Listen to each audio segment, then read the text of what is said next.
Hey, so good morning. My name's Tracy. I was here with, welcome, come on in. Here with you last week when we started the course. TracyFinneman, I am the one instructor that is the token non-NISC employee. So if there are things that you want to know about NISC and you really want somebody to tell you straight up, I'll tell you straight up because I don't work there and they don't, while I contract with them, so they're a client, they're a customer of mine. One of the reasons that they brought me onto the team when we were writing the book, Wired Differently, is that they wanted an outside perspective. And they wanted someone that would challenge the things that they were saying and call BS if somebody needed to call BS on something.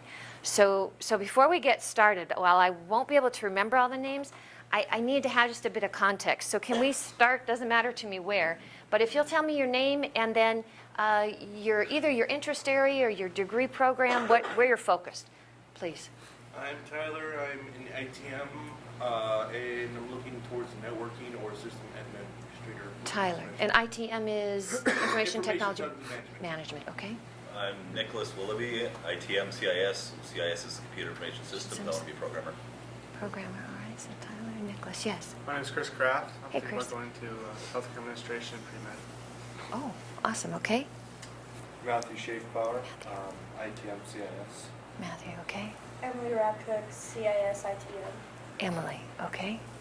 Andrew, ITM CIS. I'm sorry, say your first name again? Andrew. Andrew, hey Andrew. Okay, and CS, yep. Lance, CIS, ITM. Hey Lance, okay, why don't we, while we're over here. Casey, ITM CIS. Hey Casey, all right, please. I'm Kaylin, and I'm doing CIS ITM. Kaylin? Kaylin, yep. Hey Kaylin, all right. Ariel Geoffrey, CIS and ITM. Ariel, okay, wow, there's a theme here. I'm Natasha Lulut. I'm IBM and CS major. Natasha, oh, do you know Russian? I'm not Russian. Okay, I was just when I hear the accent. My brother teaches in Russia. Здравствуйте. I know one word. Hello, greetings. How are you? Carly, Business Administration. Hey, Carly. Katrina, marketing. Hey, Katrina. Colin Stromey, business. Hey, Thomas. Leaf Strumming, Marketing. Hey, Leave. Okay, so thank you. I always try to begin by saying thank you. I get that you've paid to be here and you need this course to graduate, but you know what? You didn't have to show up on this day, on this morning, and it's chilly out, and you don't have to be engaged. And so thank you for being here for at least starting with the right intent. We'll see how we do over the course of the next 60 to 75 minutes. For my part, I'm going to give you the best I've got on the topics in front of us.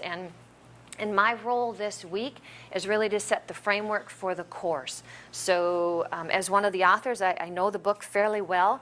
And so what we'll do is we'll look at the three different pieces of the book and why it was structured that way, and then just do an introduction to each one of those parts. So part number one, leadership. Part number two, shared values. Part number three, culture. Why we did that, and then how each one of those provide the framework for a way that you can take servant leadership into an organization, or a way that you can seek out an organization that might have servant leadership values that they apply in a business setting.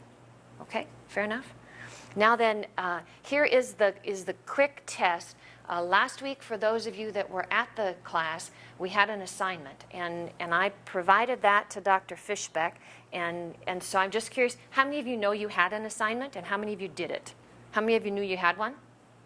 Bam, okay, that worked, pretty much. And how many of you did it? Well, all right then.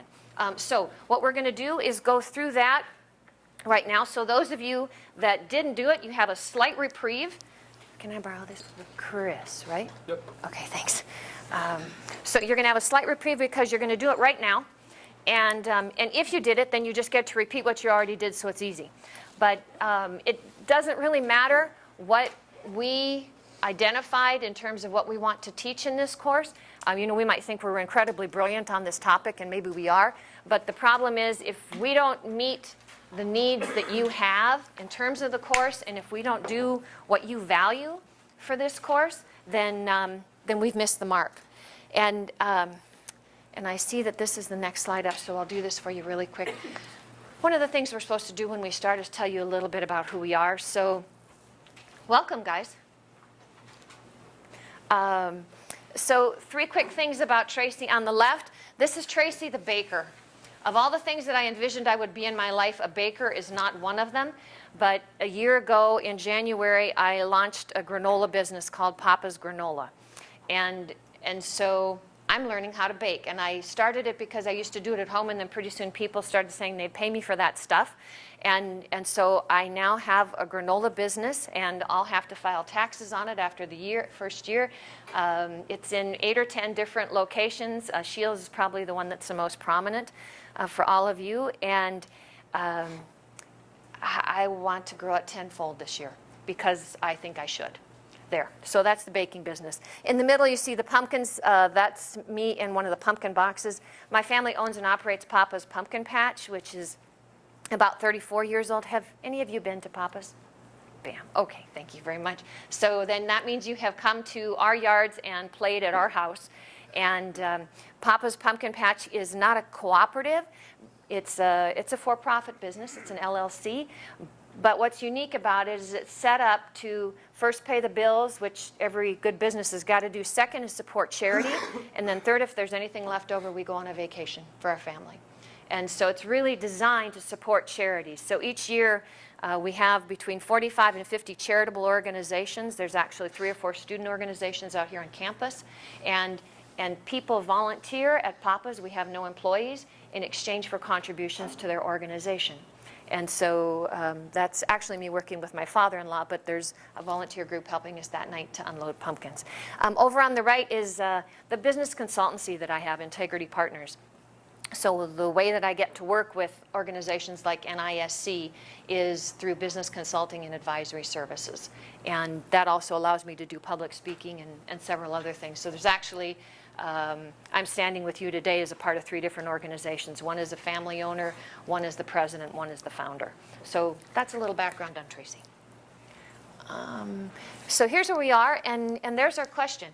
So what I'd like to know is what's going to make this course valuable to you? I don't care who starts. I want to hear from all of you. Think of it in terms of if we were in a workplace, this would be like our standing meeting among our team. And so it would be a report in on what's going on or what's happening.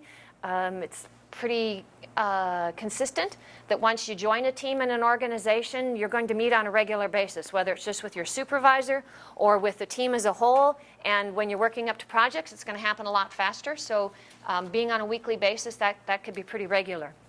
That means I want you to answer this question. Give me as much or as little information as you need about it, but let me hear what you've got. Somebody start.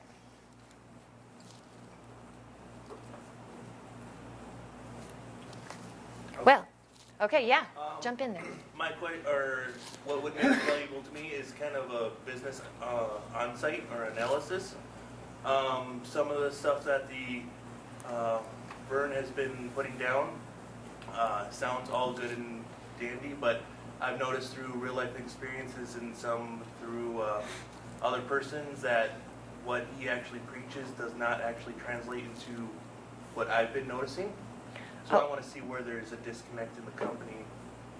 Okay, what you've been noticing in NISC or in organizations as a whole? And NISC itself. Okay, so give me an example, please. And are you an intern there? No. Oh, okay, so you've just talked to folks that work there, and so you're hearing from them. I've applied, and I've also have seen some people who work there and have Okay. left for Okay. other reasons. Yeah, so give me an example. I'll have to come back to you on that. I have to give a decent example that's not bad. If you don't Oh, mind. bad's just fine. But okay, yep, so it's easy to say. Now then, give me an application so that I can see the When they instance. said, Burton was talking about how they train their employees from scratch, they want them to know the culture. Oh, grow their own, okay. There's been an instance where one person has been totally rejected outright, saying that we don't train our employees from the HR. And another one where they have been hired and have been just left in a queue. Okay, And been acting, that person has voiced their opinion, or they're saying that they didn't know exactly what it was and you were supposed to teach me, but they just kind of, again. no coaching. Okay, awesome, thank you. I appreciate your candor. All right, somebody else talk to me. What makes this of value? So you want to know what's truth. Yeah. On a more positive note, since I'm going into healthcare administration, I'd like to learn about like the techniques that work and maybe not work when managing people through the eyes and through the stance of a servant leader. Techniques to manage people. So you want to be a good leader. Okay, someone else. Give me another example, please. I just want to learn about what actually works in the business world in school. School's completely different than what I do on a daily basis in my job. Even What- the computer-related stuff, I work for Department of Human Services as a system administrator. Okay. Some of the stuff we do way different than what I'm being taught. Just what works different in business world versus school. So you want more comparisons. Yeah, well, what works in business, what works in school is different. Okay, so repeating the question, so you want a comparison between what you're learning in school, so application of what's being taught here, and then what's really happening in the work world. Yes. Okay, great. You have the next one. I guess from what I could tell last week, NISC is a very different corporation because it's based on values and servant leadership, and many other businesses are not based on that. So I guess I would just want to know like how hard it is to adapt to that kind of corporation if you're not used to that. Okay. Okay, yep, so let me just say this back. So what you heard last week in terms of how NISC is organized as a culture, servant leadership, shared values, importance of the individual in the organization, doesn't seem like that's the same as what you've heard about other organizations. So how do you adapt to that? Oh, okay. Well, if you like that, you adapt really well. I mean, short answer, but you're right. If that's not the culture you've known, then how do you get okay with that? Okay, so how to adapt.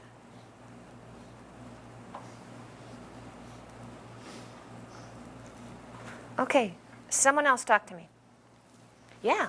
I think I would be looking for something similar just to understand like what servant leadership and what a cooperative or how that lives it out in a very practical way. So kind of like a case study of what this actually looks like, not just in theory, but in actuality, an actual company. Okay. So that's what I'm. Okay, yep, so let me say that back. So we've talked about servant leadership on the campus here, and that sounds all good and fine, but what's the practical application of that in an organization? Like, how do you do it? And okay, and how do you do it? So how can you be a servant leader? Is that, bam, okay.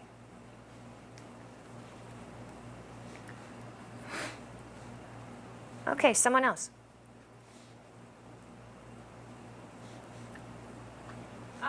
I'd like to know more about the transition from being a student to employee, and then just how like the ethics that we learn in class can translate within to like the shared values of the company. Okay, so how? It's like we take a lot of business ethics course, but then like how those ethics like translate into like the shared culture and building a positive company culture. I am so glad you said that because we're going to talk about that today. That's a great one. So we talk about ethics in the classroom here, and so how does that really apply, and does it? And my guess is part of that is, and what happens when it doesn't? You know, if everybody doesn't believe the way I believe or practice the way I practice, what do I do with that? Is that part of it? And then say just a little bit more, Leave, about, you said, what about the transition from classroom to workplace? What do you mean there? Oh, I just mean a lot of us are graduating this spring, so just How do you do that? Yeah. You get up and go. Yeah. And you wake up one morning and you don't go to campus, you go to work. Okay. Transition and then ethics. Okay, you look like you were ready there, Thomas. Sure, just learning more. Something I observed was that it sounded kind of like quite a few of the people who were here last week might have come from different backgrounds, had previous jobs that had different business models. So, but they all seemed very excited and very enthusiastic about the cooperative business model in NISC. And so maybe just highlighting the cooperative business model with a little bit more depth. And why it gets all of its employees so excited, as oftentimes I think cooperative might not get as much time discussed in academics as you go through college compared to just talking about a corporation or an LLC or Yeah. Okay, so what I hear you saying is you're interested in the cooperative business model. So you want to know more about how does that thing work, And is everybody as excited about working in a co-op as those folks that I just saw? Is that right? Okay. Doug will be here next week, and so he'll spend next week talking about the model. You'll hear it as a recurring theme because you're absolutely right. Folks that work in a cooperative have some really strong feelings about their connectedness to the customer or the end user, the member. Okay. All right, somebody else talk to me. I would like to know about how do you better yourself, whether the challenges one faces, or why do you go to work every day? Do you enjoy it, or I mean, like, some people are like, oh, I just go to a job just because it pays bills and stuff. Like, is there something like at an NISC that enjoys you, go to work, that drive, and you want to do it? Oh. Okay, so let me say this back. So you want to know, so I hear your specific question, but am I right in thinking, you want to know how do you find the right place for you? I mean, so these people seemed excited about NISC. Maybe that's right for you, maybe it's not. But how do I find the right place for me, the right place to work for me? Is that? Oh. Okay, I'd start praying. Just as an idea, but yeah, we'll talk about that. Okay, how do I find the right fit?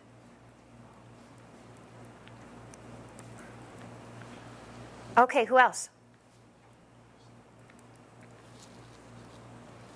1, 2, 3. Kaylin, is that right? Yeah. Okay, so you're still thinking. Yeah. Nothing brilliant's come to you. All right. All right, so yeah, over here. I would say Andrew. I'd like to know a little bit more about kind of like the workflow of NISC, how they have so many different departments that basically caters to some farm out in the middle of, Iowa. So like how all those parts, come together for a common Okay. goal. Okay, so do I understand, is it Andrew, is that right? Yes. Okay, so then do I understand right? So you want to know how stuff get through the process. I mean, so if something comes in, so if you have a request from a member in Iowa, how does that get handled? And how do you know that it goes to the right place and the right person gets it taken care of, and then if you have to hand it off, somebody actually did it. Is that right? Exactly. Okay, workflow and projects. Got it. Okay, what else? We're looking at you. I just love to see different perspectives, since all these different instructors have different views of it. Part of a business. Uh-huh. I just love seeing the different perspective they can bring, and see it not just from what I would get from a workplace, but what everyone else would. So you want to hear how different people look at one thing and how they see it and whether or not they like it, and kind of measure one against the other? Okay.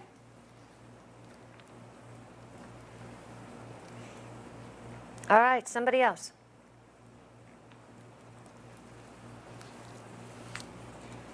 Well, there's been a lot of good stuff brought up, but I don't know, just kind of my interest lies in how the business process works in an IT setting.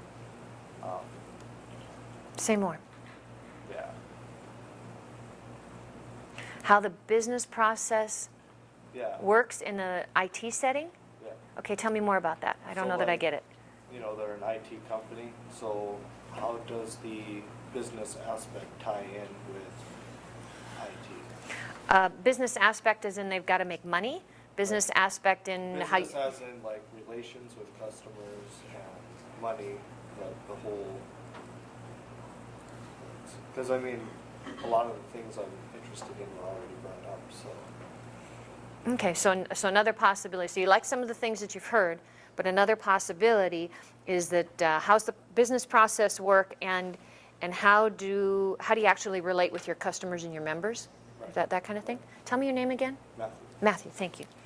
Okay, we're over. Is Emily? Okay, Emily, talk to me. I guess something that I'm interested in, maybe because I'm graduating in the spring, so how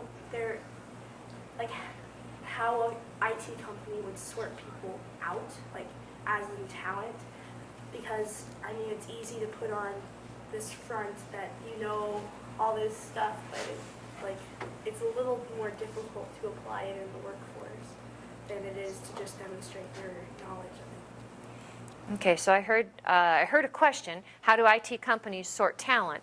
But then I think the underlying message I heard, so correct me if I'm wrong, is that you want to know what's it going to take to get hired? Okay?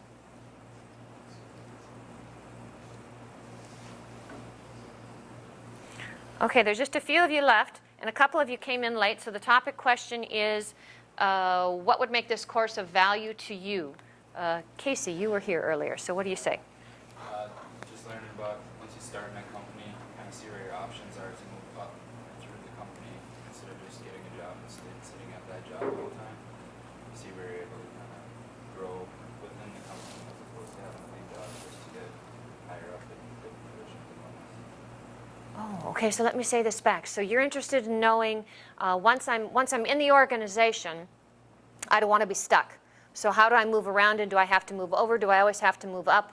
Or do I have to leave the company to find something else? Make sure as you're working and getting experience, you're always moving up as opposed to getting stagnant in one position. Oh, okay. Is up the goal?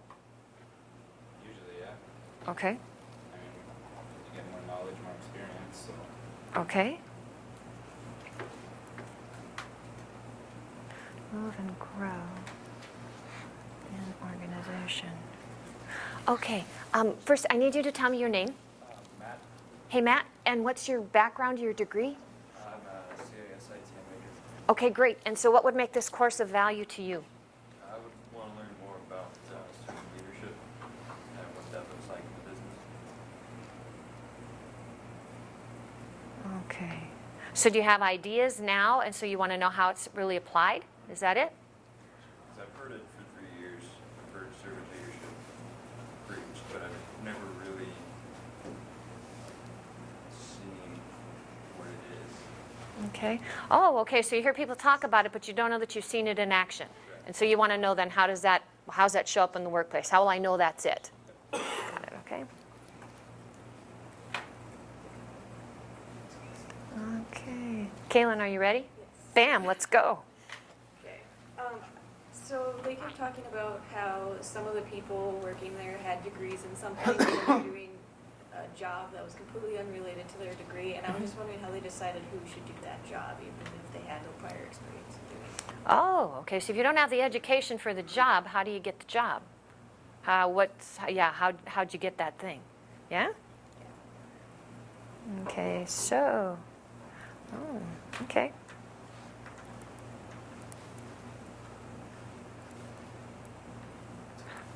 So in a way, she's saying like trying to figure out all the, like if you were a manager, trying to figure out all the talent that you have, and if that's something necessarily going for. It's sort of like having a degree in marketing and being a baker. I think it's that, like, yeah, I get that. Okay. All right. Is it Natasha? Yes. Natasha, please. My question has been actually with Kaylin's question, so I'm just wondering, she mentioned like there are some certain positions that even though you didn't have a major, you kind of work in that area. How can you know, or when do you have a chance to kind of see if you're really interested in that area, even though you don't have a major in it? Okay, so you're in the organization and you're here. You're working over in this spot, but you see something over there that looks really cool. And so how do you let people know you want that or you want to try that? Is that the question? Yeah. Oh, tell them. Yeah, I mean, if you want it, go after it, and you have to let people know. We're going to talk a little bit about that on Thursday, so that won't be today. But, yep, how do I get where I want to be? I mean, this might look good for right now, but then how do I get over there if I think that looks good too? Is that it?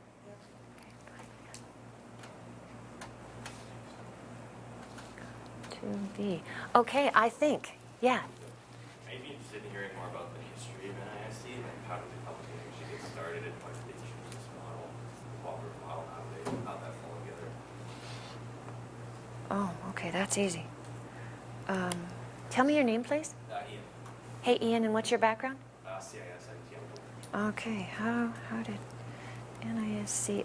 They're going to be covering that. So Doug will get to some of that last week because he'll talk about the cooperative business model. And I don't remember what week it is, but when Vern talks about failure's not an option, And so when they go through the merger and the consolidation that they did between the two regional co-ops, they'll get to some more of that. How did NISC come to be? Okay, now that you've listened to one another, is there anything else? I mean, straight up, if we deliver on this, this is all you need, and this course is of value? I mean, you guys have gone pretty easy on us. So this is it. Yeah? Okay. All right. This is manageable. I was nervous because I wasn't sure where you all were going to go. But that's only 2 pages. Doable. Okay. So let's get going here. There are 3 parts to the book.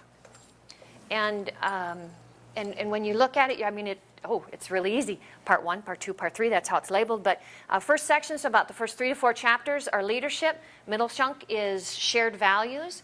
And then the last chunk is culture. And the mindset for putting those 3 together was typically when you think about an organization, you think, well, it's got to start at the top.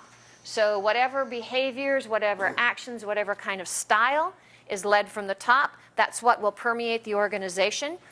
Generally speaking, that's true.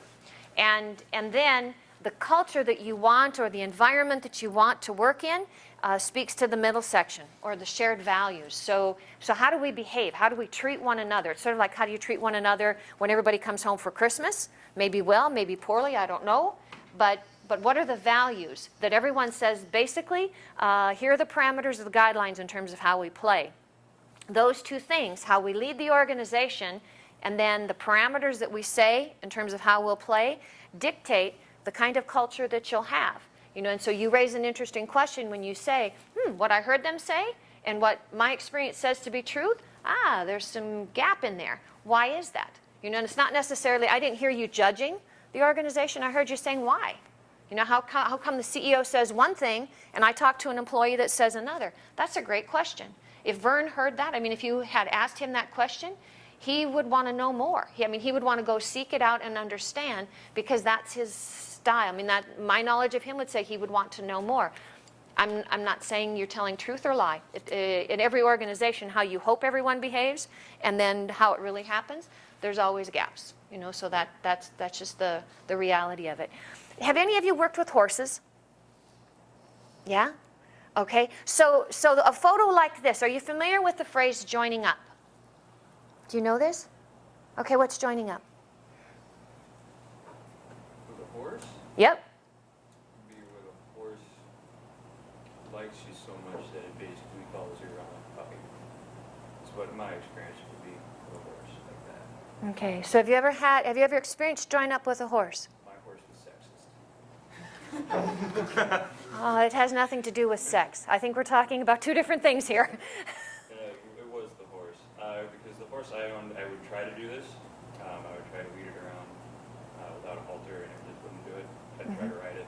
It'd buck me off. I sold it to a 7-year-old little girl, and the next day they were galloping, jumping fences, herding cattle.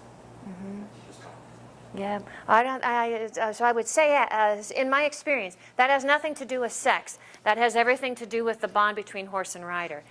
The reason that I use this photo, I have a bit of experience in working with horses, and joining up is the conscious decision by the horse to allow you to let it be led by you. So if you look at the photo, you've got this guy, and he doesn't look much like a cowboy, and you've got this horse, and there's nothing connecting the 2 of them except that the guy's sort of looking at the horse, and the horse has got its right ear over on the guy. But I can assure you that if we were watching a video and if it would play, he could take off and he could turn to the right, and the horse would trail right with him. He could stop and the horse would stop. If you've gone through the process of join up with a horse, where the horse has decided, I'm going to follow you, you can stop and the horse is going to stop. You can turn around and face the horse, start walking into the horse will back up. When different horses, both mares and geldings, I don't have an experience with a stallion, if I am standing here and the horse is standing there and there's nothing, I mean, they're out in the pasture, and I've just spent some time so that I know now that we're linked, I can walk into the horse and go like this and the horse will just spin around. I mean, it is one of the coolest things that exists in terms of a connection between you and an animal. And horses are known for consciously and visibly giving you that authority. The reason that I bring that up right now in the context of leadership and in the context of specifically servant leadership is that phrase up at the top. Leadership is a choice, it's not a position. A lot of people in organizations are given the position of CEO, of general manager, of systems administrator, whatever it might be. You get the title or the position. I want to tell you that in an organization, that's all you have. You have to earn the right, and people have to choose to let you lead them, and you have to choose to be a good leader. You can have the title and violate all of the rules and principles that have been discussed in classes here. You can violate the ethics that you brought up, Kaylin. It doesn't matter. But if you don't behave in a manner that is worthy of leading, you won't lead anything. I mean, you'll be off and the team will have gone elsewhere. And so leadership is truly, it's a choice, not a position. And it's a choice by everybody involved. Now, there are a couple things that you can see here that can tell you, without knowing anything about horses, that this horse is comfortable in this situation. The first is obvious. There's nothing attaching the horse to the rider or to the individual. You know, a lot of times you see pictures where there's a halter, there's a bridle, there's a rope connecting the two. There's nothing connecting the two. You know, and they are in a large arena or pen. That horse doesn't have to be with him. That horse could be looking over at that green grass saying, there's a lot better options for me. But he's not. Actually, it's a mare, but she's choosing to be with him. Another is that horses have the ability to do two different things with their ears. You know, so if you're not familiar with that, you might not know. But they'll put their ear on what's important to them. So right now you see that the left ear is forward, but it's not hard forward, hard like this, like, oh my gosh, what's in front of me? It's just kind of hanging out. And that, in horse language, that means it's cool. Yep, I'm just all right. This is both ears forward, kind of hanging out, means I'm happy. This is all right. Both ears hard forward means what's in front of me? What do I need to be nervous about? One forward and one off to the side like this means I'm happy and I'm going to keep my ear on you because I'm not quite sure if you want anything from me. So I'm being attentive over here. If both ears were back, I mean, so this one is back. If the other one was back like this, that would tell you, if you're working with the horse, there's something behind them that they're concerned about. Now, they're prey. They're not predator, so their ears are located, or their eyes are located up front on their body. They have a good field of vision, but they cannot see behind them. You know, so once you get back about this angle, they're similar to us, but they're lost in terms of field of vision. And so if both ears are back, that just means I'm paying attention to what's going on behind me. If they are hard back, they are ticked off.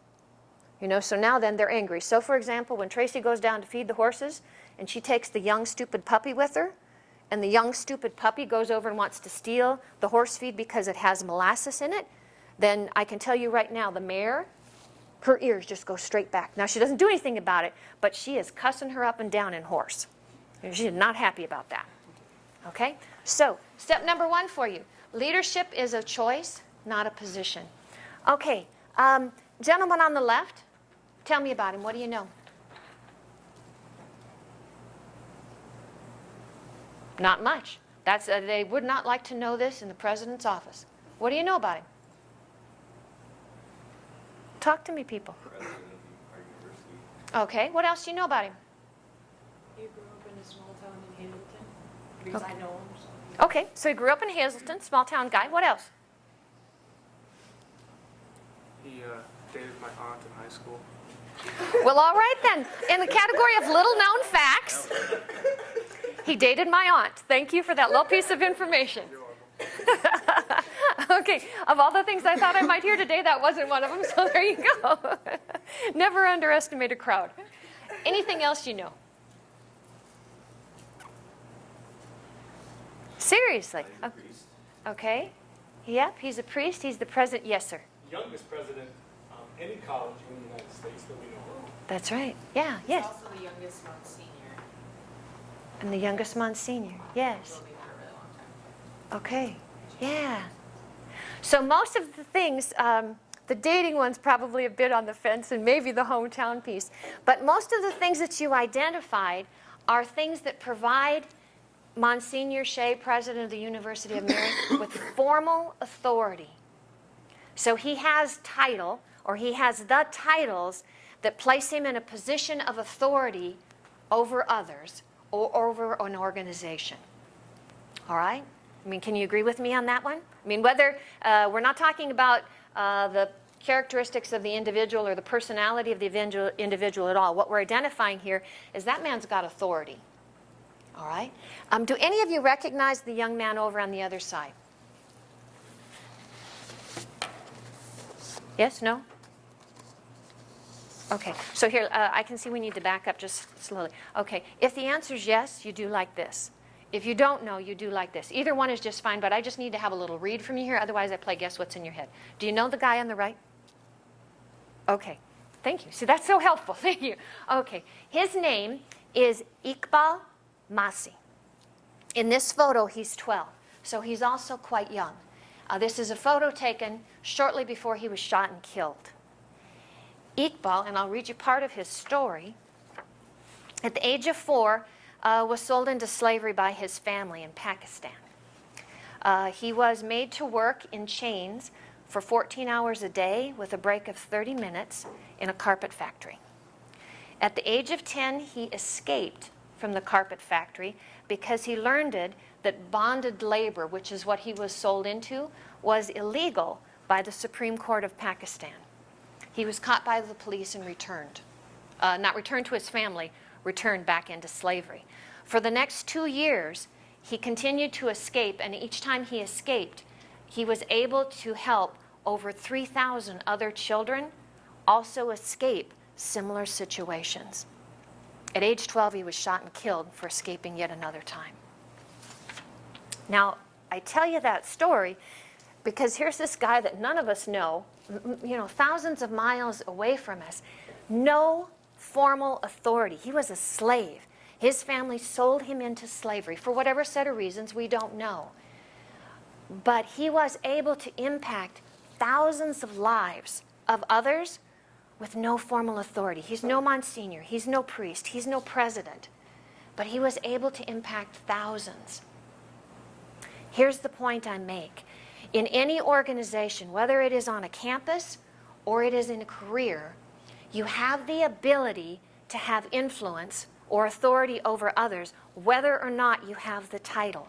The title certainly helps. It certainly advances your ability and the opportunity, in some situations, to have authority or influence over others. It can place you in a role with expectations of doing that. But you don't have to have that.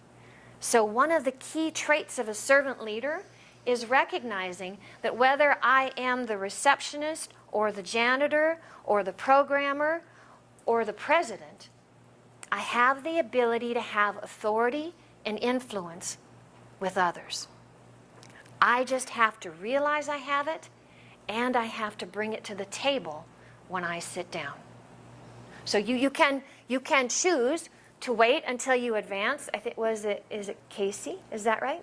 So you can wait until you move up far enough that you're the president and you have the authority, and then others recognize you have the authority, and so then you can start to act like you have the authority. Or you can recognize at age 10 that the situation that you're in is wrong. And you can do something about it, and you can take action that impacts and affects many others. It is always your choice, because leadership is a choice, not just a position. Here's an important quote, and it's important because it looks at, kind of sort of flips it around. You can look at an organization and say, okay, so what are the great things about an organization? I'm looking for the place where I want to go to work, and so what are all the things they do right? That's one way to look at it. Another way is to look at it flip side. So in an organization, how do I determine the culture or the behaviors, the values, the leadership style? Well, one of the easiest ways to know is this. The culture of any organization is shaped by the worst behavior a leader is willing to tolerate. That's kind of an interesting thought, isn't it? Sometimes we aspire to create this little utopia on earth. Let's make it like this. I see this picture. And another way to think about it is, how will I know that I have everybody in a spot where I hope they're traveling as one? Maybe I know that because we've set parameters out here that say, we won't tolerate this. We won't tolerate this. This is not acceptable behavior in our organization. In our family, we don't treat one another that way. So it crosses all levels of group or team activity, but what's the worst behavior you're willing to tolerate? 2, 4, 6, 8, 10, 12, 14, 16, 17. Okay, so what I'd like is 3 groups of 5 to 6 people. You're going to need to work together, so it doesn't matter to me if you want to, by where you're located in the room, but find 3 groups, get yourselves together right now, and then I'll give you a question I'd like you to wrestle with. Stay with you guys, right? Mm-hmm. 1, 2, 3. So she's going back down. 1, 2, 3. Okay, you got it?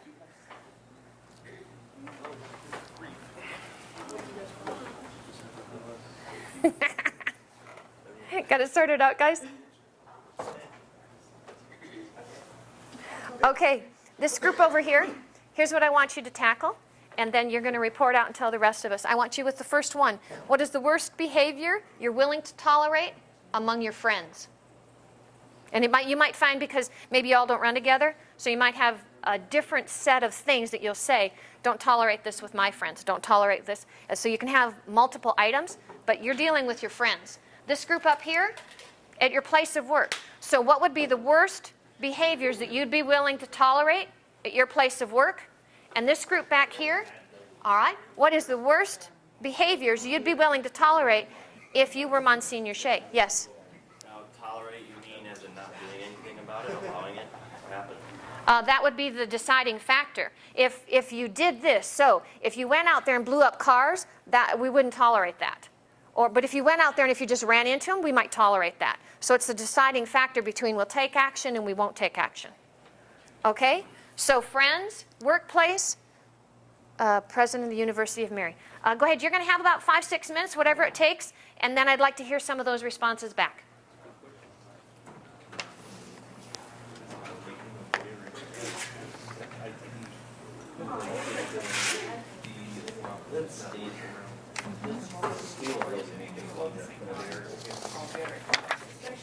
I think the worst behavior that I witnessed at work is people do so you do a project, say I did a project, and you take the credit for it, and you weren't even part of it or nothing else, and how are you supposed to get into that person and say, I mean, that's not right. Well, would this be a position of so we would not, I would be the manager of the group, and you guys would all work on that. So I mean, I feel like you were just there on the side and so-called advising us or whatever, but you weren't part of it, and they kind of and nothing to. That's what I think there's my personal. You would tolerate that, you would allow that to happen, or that would be the breaking point? That would be the breaking That's what I would So you technically yeah, because that would end up forcing you into action, either. You would like.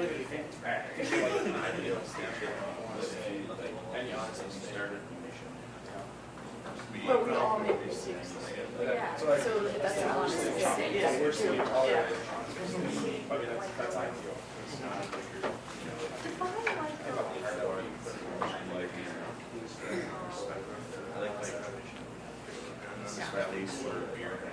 If they was the first time they were trying something, they didn't know exactly what to do with their items, and it didn't work out. Give me an example of what honest mistake. Okay, that's my opinion. You guys go for it. No, it's one of those difficult things because you think of all the bad behaviors. I don't want to tolerate that, but I have these. And I have no authority of it either. I basically have to do. Yeah. It's a hypothetical scenario. Well,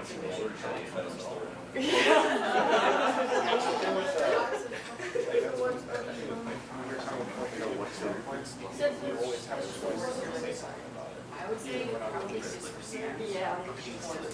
But the problem is, I feel like you do have that choice, but are people willing enough to take action and speak up? Because a lot of people will just bear with it and move on, kind of nothing happens.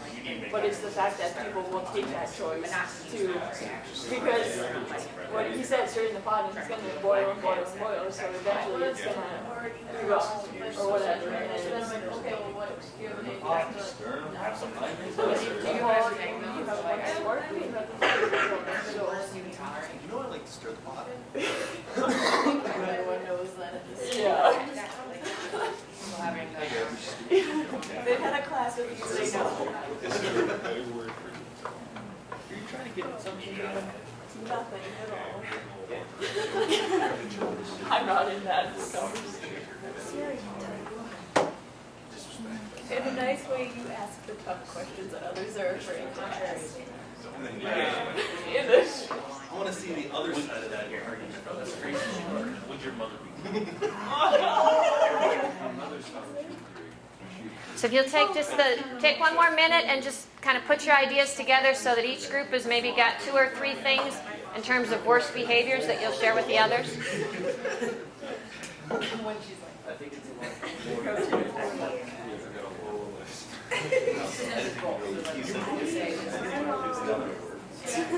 There's nothing wrong with asking the tough questions. Some questions are dumb questions. There are some questions that Just gotta- There's some of them. There's some You know, nothing like escalating situation. I was gonna say that first thing was just a problem. Just test the water.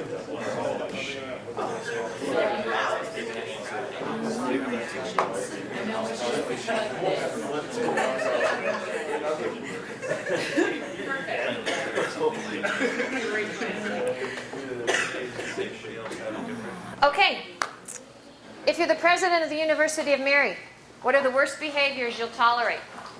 Well, we looked at it kind of both ways as we want everyone involved in it to uphold the mission and then the 6 core values, the 6 Benedictine values that our school was founded upon. And so, at minimum, respecting them and, trying to uphold them as best you can. And then, in other words, well, we would want to respect or we would tolerate a disagreement with the mission, but we would not tolerate disrespect in action. So, as long as you complied with how the university works, we would tolerate that even if you disagreed with the core of it. Okay. So you set out, let me say this back and see if I have it. So you set out a core mission and a set of values. So the 6 of the Benedictine values are those that you want upheld by those that are part of the university. And then you'll tolerate differences in opinion about those values, but not violations of them in practice. Is that right? Okay. Do you buy it? Okay. So let's say that my understanding of hospitality, one of the 6 values, is that it's acceptable to have social gatherings with friends. Okay, so bringing people together, I'm inviting people over to my place. Let's say I live in the apartments. And I determine that because everybody who's attending that's coming over is 21, we're going to have a cake. Okay, we're going to have a few other adult beverages. Things are going to get a little wild because sometimes when people drink, even though they're all legal and they're on campus, they get a little obnoxious. Have I violated? Am I behaving in a way that would cross the line for you or not? I think it would cross the different line. Which apartments you're in depends. Yeah? But I think that the new ones, if it was more rowdy, you can already come and say, like, respect for persons. Like, there's other people who live here, they're trying to study, they're trying to sleep. Oh, very good. Okay, so now you look to some of the other values for guidance. So there's moderation, all of it plays in together. Moderation, all of that, so. well, and then, there's, disciplinary actions in place through residence life that, that would say, if this were to happen, we don't tolerate it, and as a result, we have these consequences that if you choose to partake in, you may be subject to. Okay. All right. So you look at not just one activity or through one window, but you look through other windows or other views to see as a whole. Sure. Okay. All right. Do you buy that? Does that work for you? Okay. How about among your friends? Worst behaviors? For lack of a better term, it all boiled down to like, just don't be dumb. If we couldn't really think, like we had examples that basically all boiled down to, just don't be dumb, don't do dumb actions. Okay. So you had conversation beyond don't be dumb. So an example of not being dumb would be. Use my stuff, ask instead of just taking it, anything along those lines. Don't talk behind each other's backs, don't do drugs. Call a sober friend if you're into drink. Don't kill anybody. That felt Okay, don't be dumb. All right. So it all sounds sort of commonsensical among friends. Yeah? Use your brain. There's a better word. I'm sorry, what was this better word? Common sense. Oh, that's what you were looking for. I'm sorry. I should have been part of your group. Okay, so do you buy that? Does that work for you among friends? Yeah. Maybe the term would be like just respect for people. Okay, so respect for one another. Does that work for you? Does that fit in your conversation? Okay. All right, and how about this group? So in your workplace, what are the worst behaviors you'd be willing to tolerate? So even though this sounds a tad bit idealistic and maybe hard to obtain, we were talking about just any kind of honest mistake. And because we were trying to we were thinking of some examples, and it kind of all came down to honest mistakes. And another thing we were talking about was how to maintain that and obtain that. We were talking about just like the example you showed, the young boy on the right. It can all start with just your coworkers talking to them and saying, hey, make sure that you're not doing this, doing that, kind of thing, like holding each other up to that standard of just, always having those good intentions. Okay, so do I say it back, Chris, right? So do I say it back correctly? That in the workplace, what you want to see is that you hold one another accountable and that your intentions are solid in terms of what you do. And so if you screw up, but you meant well, so I unintentionally wrecked this program or deleted, 95 lines of code, and so now it doesn't work, but it was unintentional. It's okay. Is that right? I mean, do I get it? I mean, I would say yeah, because there are checks in place in most work things to assist in that. But you were trying to improve something. Maybe you weren't the best at it, but you were asked to do something. But something bad happened. It happens. And we all make mistakes, and in order to learn and to be successful, you need to fail at something. How else are you going to learn something if you're going to get handed to everything? If you did an honest mistake, you erased code or whatever, maybe you tried to make it better and then made it way better than expected and made you praise you for it instead of as it was a costly mistake. Rather than looking at it as a positive. When it comes to stuff like code, especially. Well, I could not think of an example. You don't just go in and That's erase that's it, malicious, make right? The deleting copies. code and not replacing. I could not think of an example. I mean, you make a copy of it, so I don't.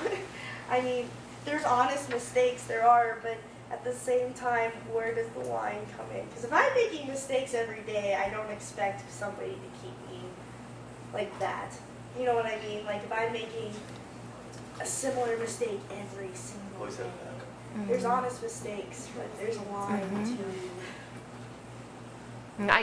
So what I hear you saying is if it's a repeated mistake and no one's called you out on it or pointed it out so that you're aware that you're doing it, because maybe you don't know that this is, here are your steps, 1, 2, 3, 4, and step 3 screws it up every single day, and you don't know, and if no one calls that to your attention, then that's a violation for you, is that you're doing it and you didn't know.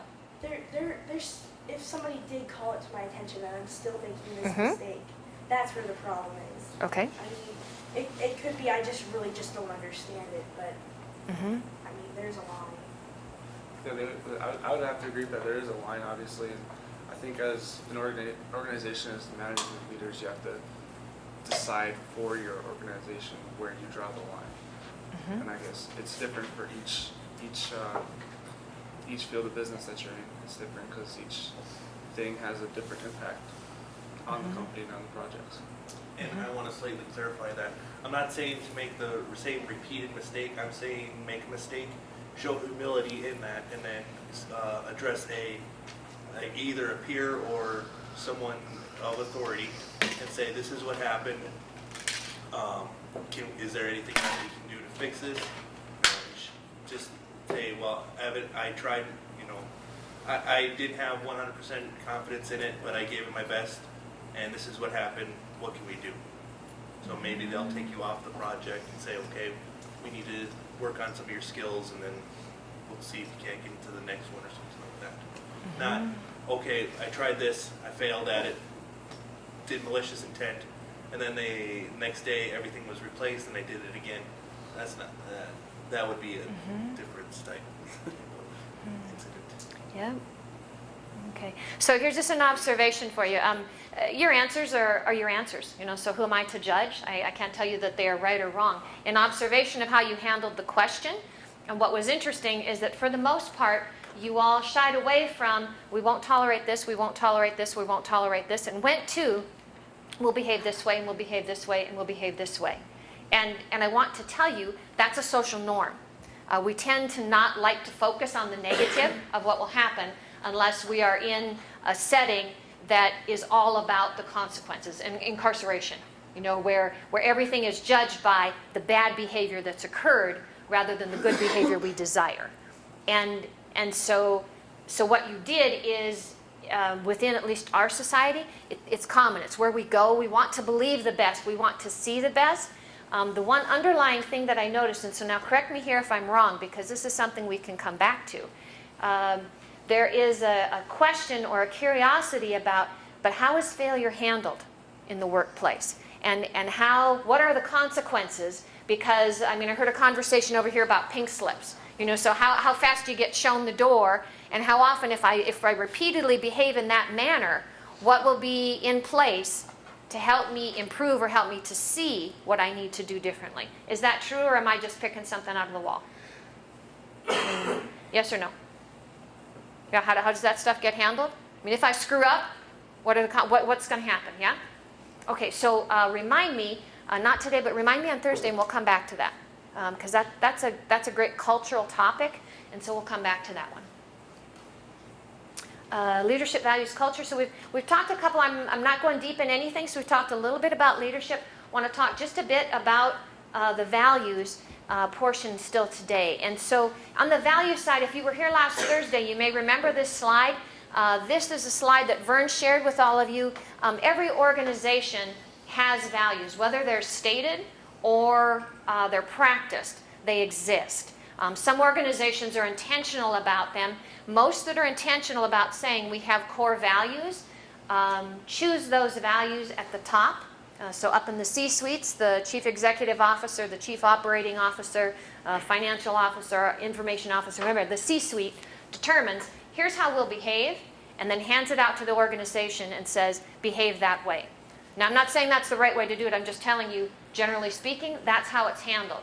One of the things that was unique about how NISC established their values is that they asked employees, and they actually asked a group from one organization that was coming into the consolidation and a group from another organization. So 2 groups consolidated back in 2000.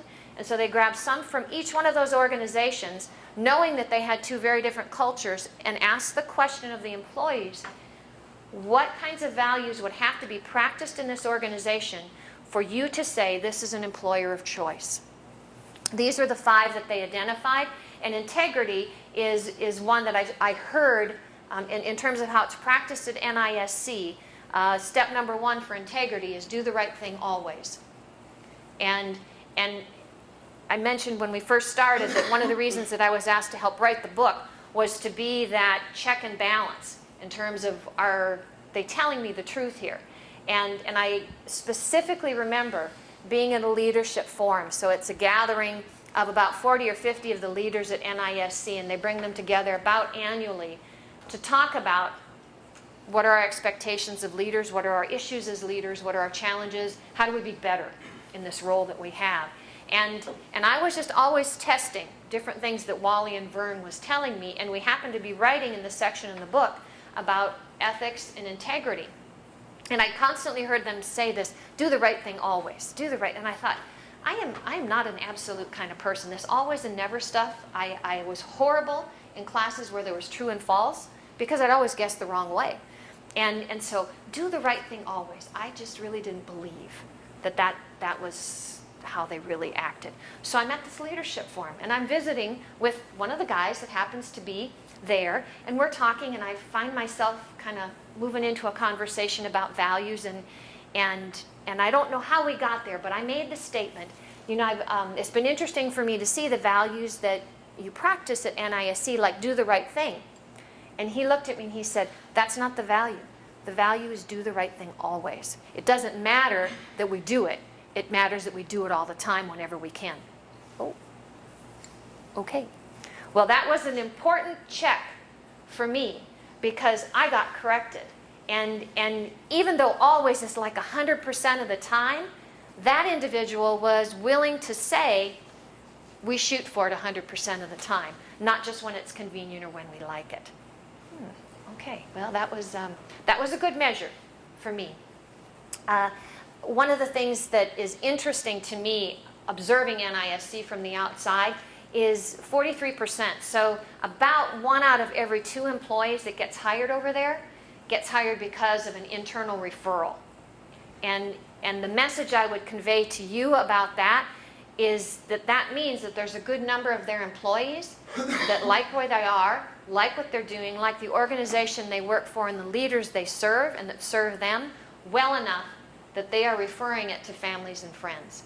And in terms of how does that compare across organizations, organizations that have really low turnover, which are typically not IT companies. So IT and retail are the 2 highest in terms of turnover. Organizations that typically have low turnover will have comparable numbers to this. Organizations with really high turnover can't achieve it. I mean, they just can't get there because their turnover is 30 and 40 and even higher in terms of the volume of churn. And so there's no way that they could have this level of referral. So that speaks to people that enjoy that culture, that are happy there. This is a slide and a quote that Vern shared last week, but I bring it back because it's important and it hits on some of the things that some of you said earlier on in terms of what would make this course of value. Steve Jobs, and so most of you said that you are in the IT field, so you know this individual in terms of his background within IT. The only way to be truly satisfied is to believe what you're doing is great work, and the only way to do great work is to love what you do. And I can tell you that in your quest to find the right job or to find the right job within an organization, if the guiding factor for you is, what do I love to do? You will get closer all the time. And if the journey is, what do I love to do? What makes it fun to get up in the morning? You'll always get closer. If you stop asking yourself that question and the guiding value becomes, I need to only pay the bills, or I need to make sure that I have insurance for the family, those will be very important things, but you will not be close to what you love to do. And it's, you give a big contribution of your life to your workplace, whether you own it or you serve and work for somebody else and somebody else writes the paycheck. My hope for all of you is that you would seek to find a place where you do what you love to do. And we're going to step out of here just quickly, and I'd like to go here. So I don't know if any of you are familiar with The Bucket List. It's an older movie. In the Bucket List, Morgan Freeman, who's over on the right, and Jack Nicholson's on the left, they both find out that they have terminal cancer. And so they create this bucket list, or this itemized list that they carry on this little piece of legal pad paper. I mean, something like what I was working on earlier. And it's a list of all the things they want to do before they die. Well, because they have terminal cancer and they know they're working on weeks and months, not years, they get about that list. And this conversation takes place because one of them added to the bucket list, I want to see something majestic and I want to go to the pyramids. And so they are in this location and they have this conversation. The ancient Egyptians had a beautiful belief contest. When their souls got to the entrance to heaven, the gods asked them 2 questions. Their answers determined whether they were admitted or not. Okay.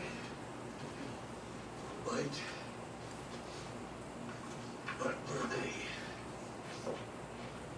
Have you found joy in your life? Huh?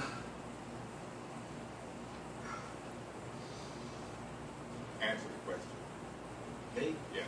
You answer the question. I found joy in my life? Yes. Yes. Has your life brought joy to others? It's a question. I don't know. Think about how other people gauge it. Ask them. I'm asking you.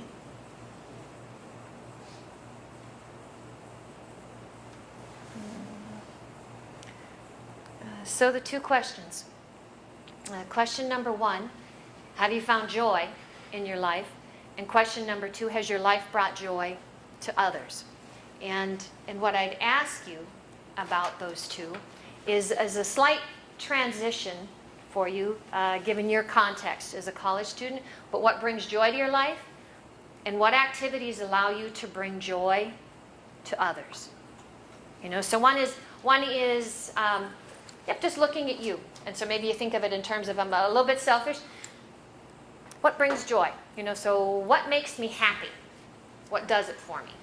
And what do I do that allows me to bring joy to others? In servant leader mindset, it is not just what needs to happen around me to bring joy, but it is what can I do to bring joy to others? Because, and I would tell you because Sister Thomas is my mentor, and we've had this very conversation. If Sister Thomas were standing here, she would say to you, if you do the first one, what brings joy to your life, you will experience joy. Maybe those around you will, but they probably won't be a part of it. If you think in terms of the second, what is it that I can do for others that brings joy, or what activities can I do that bring joy to others, then not only do I bring joy to myself, but I also bring joy to those around me. That is servant leadership. It doesn't sound like leadership at all, but the ability to serve others and to bring joy to others is indeed one of the highest forms of leadership for them.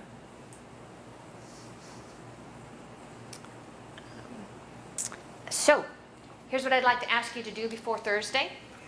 And let me just check, do all of you have a book? I mean, are you audio, ebook, hardcover? You got it? You got the copy? Okay. And so by Thursday, read chapter 1. And we'll be talking about a couple pieces of that because we'll circle back to leadership before we jump forward to culture. And then the other thing that I'd like you to do, so in terms of a reflection, this will be a presentation that I'd like you to bring on Thursday. And so presentation in my mind, so I can just communicate intention. Presentation means you're going to stand up here. You can be someplace in the front of the room. It doesn't matter to me. But I want you to be able to answer these 2 questions. Now, I'm not looking to do this for the entire class session. So I'm just thinking 1 to 2 minutes. But think in terms of between now and before then, what brings joy to you? What activities allow you to bring joy to others? And the connectedness, as I just mentioned, the connectedness for both of those is that in the process of bringing joy or finding activities that bring joy to others, that is one of the beginnings for servant leadership. I'll just add one thing. The expectations I put out there is a discussion thread, so you guys can, a lot of you guys email me that. You want to just paste what you did in the email in the discussion thread. There's 10 points for that. I also put this on Canvas so you'll be able to upload short little paper on it, and then you go through and read it. Okay. All right. Any questions of me? Or any questions about or clarification needed for any of the discussion today? You're good? All right. Have a good one, guys. Thanks.